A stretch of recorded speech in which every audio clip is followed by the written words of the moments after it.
Welcome to our second video of our EntreCultures. This is going to be a quick walkthrough of the basic components of our learning site. So thank you for joining me today. My name is Michelle Ola. I am an instructional strategist here at Wayside Publishing. So we're going to hop right in and get started.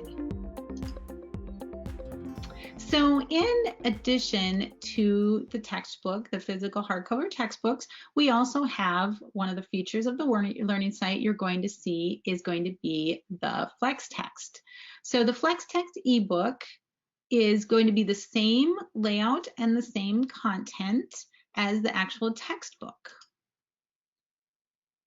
Notice that there's going to be a compass icon or other icon and is going to be next to it. So the icons are going to indicate that there is material there. If you click on it to access, it might be a video, it might be audio. In this case, it's going to be a PDF.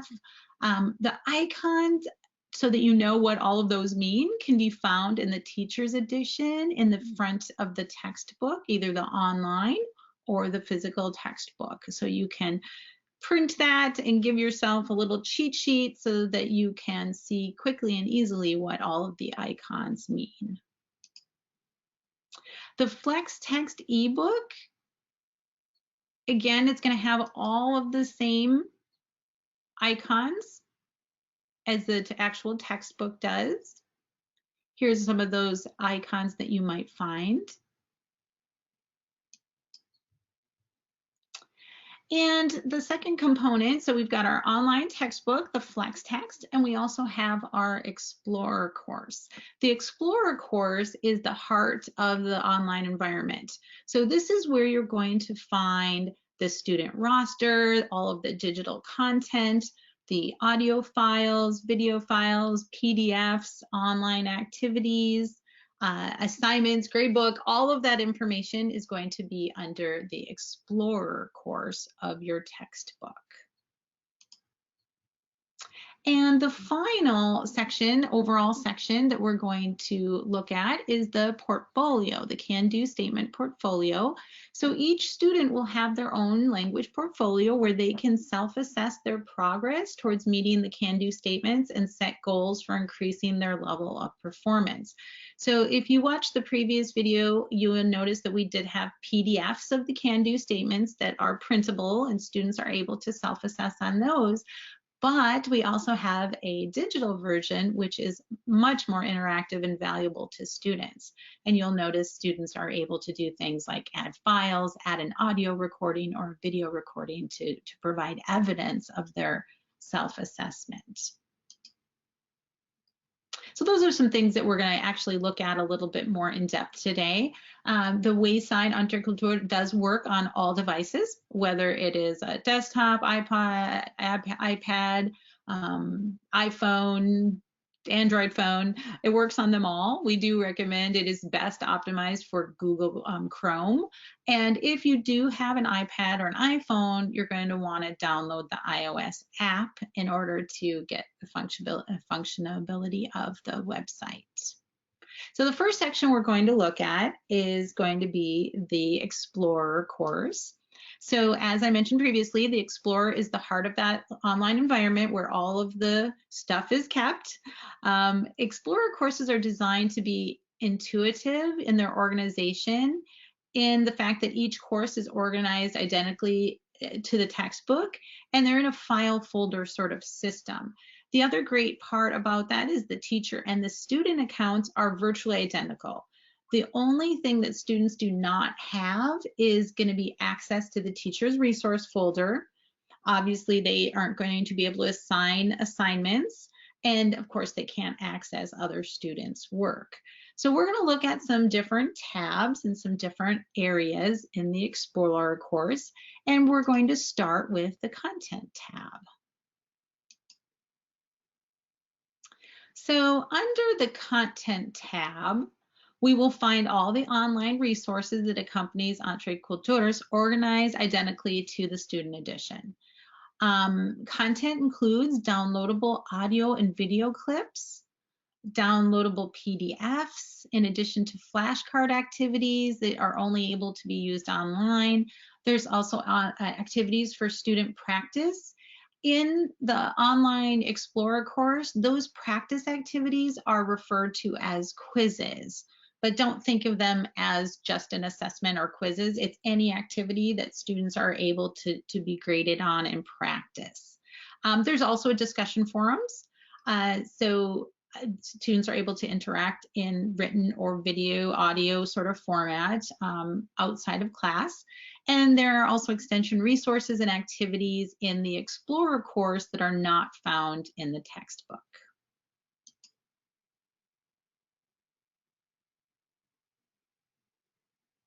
So we're going to take a look at a couple of activities or a couple of examples to see some different kinds of activities.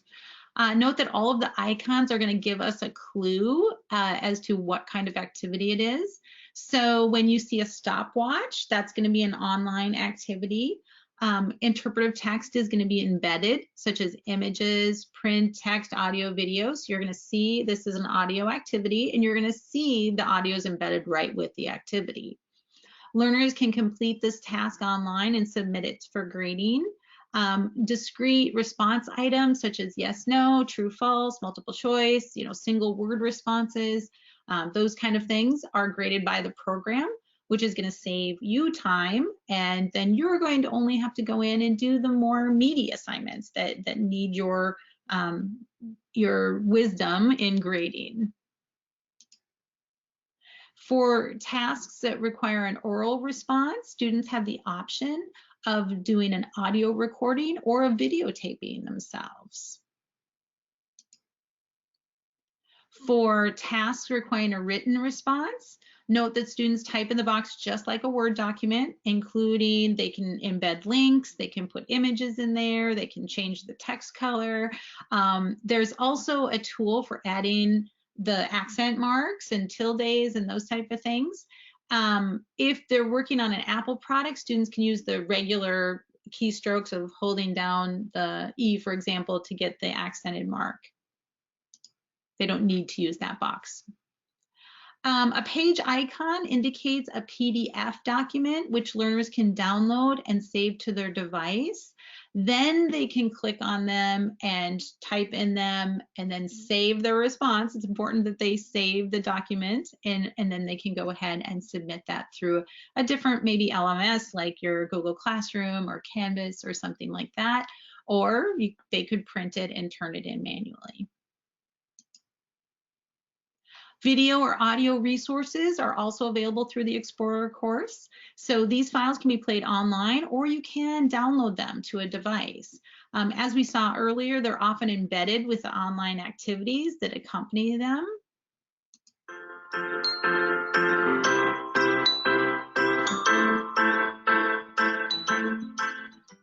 Understanding spoken French. And then we have conversation bubble icons. Those indicate that it's a forum activity through which learners can interact with each other's responses. So learners will read a prompt. Note that the links that are connecting them to the actual page in the ebook. So if you click on that flex text EntreCultures 1 student edition, you're going to go right to that prompt or that page where the activity is introduced. So anyways, then the learners can record in a variety of ways. Again, they can type in the text box. They could upload a file such as a PowerPoint or a Word document, a movie, something that they made on their iPhone or their phone, or they can record an audio or video response right there in the forum itself, in the learning management system itself. So this is just an example of a forum.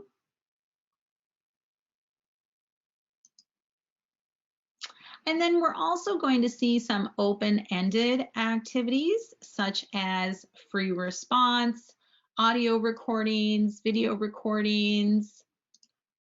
These things are going to need to be reviewed by the teacher, who will then manually enter a score. For written activities, teachers can click and highlight select words or sections of writing to provide feedback and alignment with the rubrics. This is really a great option because you don't want to save your feedback to the very end because all they're going to do is scan down to the bottom, read your feedback, and they're done. This way, when you embed the feedback where they actually need it, it's going to be more impactful for students. Students assign a grade down at the bottom, and you can comment and give some general written feedback to students that are not, without it being associated with a specific point in the piece of writing. One of the great things about this is that this specific feedback can also be given in an audio. So you don't have to listen to the whole audio, try and remember that feedback and put it all at the end. You can actually insert the audio feedback also that the students give, the recording that they give, you can give that specific feedback also.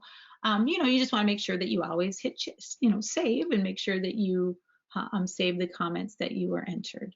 That's just a quick overview of some of the activities so you can kind of see what is available to you. The next and the last section that I just want to show you briefly for the online learning site is the portfolio. So one of my personal favorite features of the learning site, and I think it should be used more often, it's wonderful, is the student language portfolio. This is where learners can really get a chance to self-assess their progress towards meeting their personal can-do statements and goals. And it gets them to reflect on their performance and think about ways to increase their language ability and their language proficiency. You can do this offline, manually, old school, analog, I guess they call it, but there's so many more features that you can use if you do it online. So I just want to show you that super quick.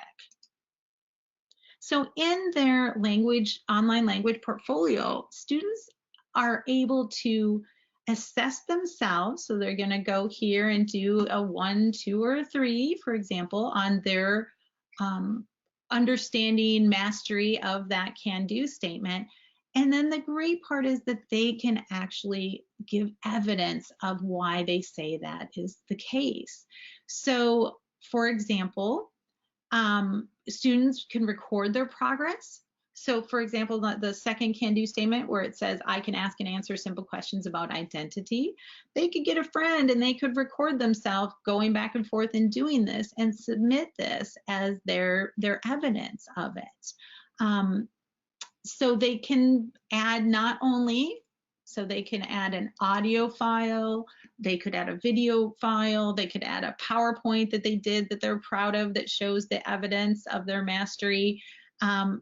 They're really reflecting and choosing their own particular artifact for evidence. And the other option they can do, let's say they can also, if there was something that was assigned, so add a quiz, and remember, quiz doesn't mean quiz like a test, it means just an activity.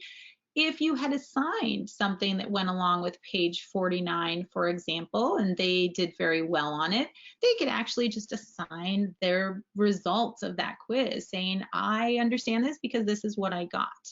And of course, one of the most important aspects of this is once they've decided, they've set their current level. So for example, right here, we've got this student put themselves at a 2.